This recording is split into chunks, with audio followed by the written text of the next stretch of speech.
Welcome to the 2017 Compliance Refresher. I wanted to bring this training to you in a different way, so be sure to pay attention while enjoying some animation. My name is Rakisha Blake. I am the Compliance Officer and your trainer for this training. If you have any questions, please feel free to contact me on the forum of this training or by using the contact information shown on East Sills University. You're probably thinking, another year, another compliance refresher. What is the point? Why do we constantly talk about compliance and the do's and don'ts of it all? To be honest, before I started at East Sills, Florida, I knew very little about compliance and what it meant. I knew enough about it to pass the required tests during trainings at my previous job, like the ones you take every year, but I didn't try to learn more than that. When Gladys asked me on my interview if I was familiar with compliance, of course I had to play it cool. I was on an interview. I didn't know much, but I was confident that I could learn what I needed to. Once I was hired, I started my journey of all things compliance. I studied, attended trainings, and truly delved into the information to gain a better understanding. I was then able to apply to everything I did in work and in life. I found that if I treated the information in my care as if it were my own information, I would take special care to ensure that it doesn't get into the wrong hands. So that is what I'm encouraging you to do. During this training, pretend that the information that needs to be protected is your own personal information. How important would it be for you to keep it out of the wrong hands? This training will briefly go over HIPAA, red flag rules, and PCI compliance and refresh your memory of things you need to protect. Then we will review how you can protect them. We will also be discussing sunshine laws. Since many of our contracts require our compliance with these laws, we want you to understand your role with regards to these regulations. Now, I'm sure many of you watching this training have seen this acronym, HIPAA, H-I-P-A-A, and the first thing that should pop into your head is health information. But what should also pop into your head is the reason that we protect this information. We are required to protect the client names, date of birth, addresses, which will be their email, physical, and mailing address, medical notes, treatment and billing information such as case notes and attendance logs, and insurance information, which includes group numbers, Medicaid numbers, subscriber ID numbers, etc. We must make sure that we're not allowing this information to get in the hands of someone who is not authorized. So who is considered authorized? Clients and their legal guardians, anyone the client or guardian authorizes in writing, staff involved in the client's plan of care, medical billing staff, health and human services for audits, and court order subpoenas requesting medical records. So how do we make sure that only authorized persons have access to this protected information? Well, one way is by securing the information that we have to use each day at work. Do not leave items on your desk, on the fax machine, or in your mailbox when you leave for the day. Make sure that you lock up anything that contains protected health information. We do not want to be responsible for someone unauthorized accidentally seeing that information. If you need to dispose of something with protected information on it, do not toss it in the trash or a recycling bin. Make sure that you shred anything containing PHI, even if it is as small as a sticky note. What if you have to take protected information out of the office? Make sure to use a lockbox or a carrier that has a lock on it when transporting these items everywhere, like from the office to your home, on home visits, or to another office location. We also protect information by not allowing unauthorized individuals to hear the information.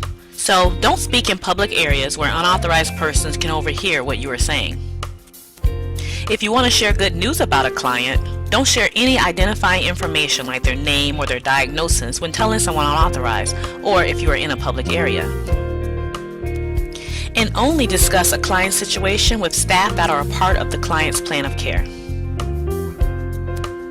To protect electronically, we do not share client information or photos on our own personal social media platforms, in unsecured emails, via text message, or on file sharing sites like Dropbox, OneDrive, and iCloud. However, if something is shared on one of East Sills, Florida's social media sites, we can share it with our family and friends. Feel free to repost and share the happenings of East Sills as much as possible. So now, when I mention red flag rules and PCI compliance, what pops into your mind? Hopefully it is identity theft and credit card security. Imagine how angry and hurt you would feel if your identity was stolen, or if someone used your credit card information without your permission. Protecting the information of our clients, employees, donors, and volunteers should be just as important as protecting our own information. What information do we protect, you may ask? Social security numbers, credit card numbers, driver's license numbers, maiden names, birth dates, and billing address. Obviously, social security numbers and credit card numbers in the wrong hands can be detrimental, but a malicious person can actually use some of this other information just to find more. So how do we protect the information? Well, let's just think about social security numbers. This number should always be protected. If it gets into the wrong hands, it could change someone's life, and we don't want to be responsible for that. So what do? Well, think about every form that you use. Do any of them have social security numbers on them? Financial assistance forms do. New hire paperwork does. Even intake forms. Do we make sure that we are locking them when we have to store them? Shredding when we dispose of them? Emailing securely? And redacting if we need to share with someone who does not need access to it? We also need to be alert to someone possibly trying to use false identification or information with us through falsifying paperwork or using someone else's credit card or checks when making payments. We do not want to assist someone in committing theft, so look for suspicious behavior and let the corporate compliance officer know immediately. Many of our contract agreements with government agencies require us to adhere to sunshine laws because a government agency is required to do so. And I'm sure many things pop into your head when I say sunshine laws. So what do I mean? Well, sunshine laws were put in place to require openness in government or business. The regulation makes meetings, records, votes, deliberations, and other official actions available for the public so they can actually observe, participate, or inspect. Each of those Florida is required to make records available to the public when requested. This is not just client records. Someone can request things like demographic information, minutes from leadership meetings, salaries and expense reports of employees, personnel records, and many other things. So we need to answer all public records requests. How, you may ask? Well, these requests can come to you in many different ways. Someone could call, email, or stop by your location. They may not even say that it is a public records request. So anytime you receive a request for information from someone that's not authorized or not an employee or something like that, just send the request to me at headquarters. Other records requests that you could receive are medical records requests from different agencies, and at any time, client and guardians can and will request their own medical records.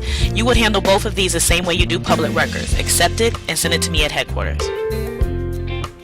You will also receive subpoenas for records, which are a little more tricky because there are two kinds. On one, we are not the defendant, and the records are just being requested. On the other one, we are named as defendant. If the subpoena is not versus East or South Florida, accept it and send it to me at headquarters.